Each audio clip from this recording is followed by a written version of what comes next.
No one in the neighborhood knew the old man's real name. People simply called him the clock repairman. Because every morning at exactly 7 o'clock, he pushed his old wooden cart to the corner of the alley.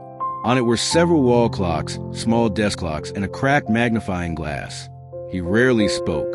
He just sat there quietly, patiently cleaning rusted gears and yellow clock faces, as if time itself had slowed down around him.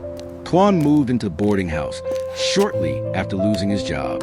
He was 32. His wife had left after endless arguments about money.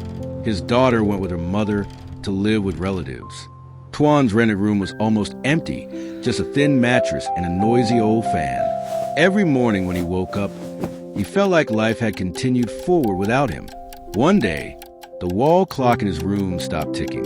Tuan took it to the alley and placed it on the repairman's table. "Can you fix it?" Tuan asked quietly. The old man put on his magnifying glass and examined the clock for a long time. Then he said calmly, "This clock isn't broken.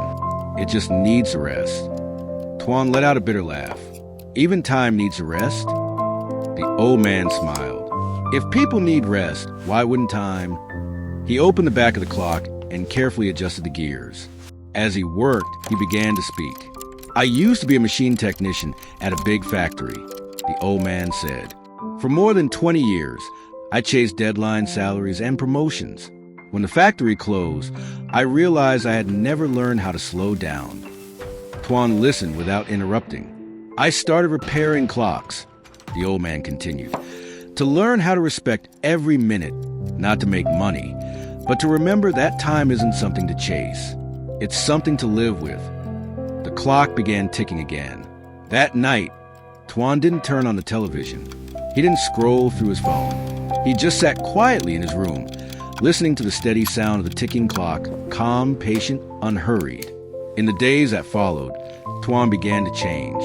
He took small jobs, deliveries, minor repairs, temporary work. He stopped comparing himself to others. He stopped blaming the past. Every evening, he wiped the clock clean, a small ritual reminding him that today he had lived. One rainy afternoon, the repairman didn't show up. The wooden cart was gone. After asking around, Tuan learned that the old man had sold his tools and returned to countryside to live with his children. Before leaving, he had left a note for Tuan. "When you learn to listen to time, you will no longer be afraid of it." Tuan stood at the empty corner for a long time. For the first time in years, he didn't feel left behind. He felt like he was finally moving at the right pace.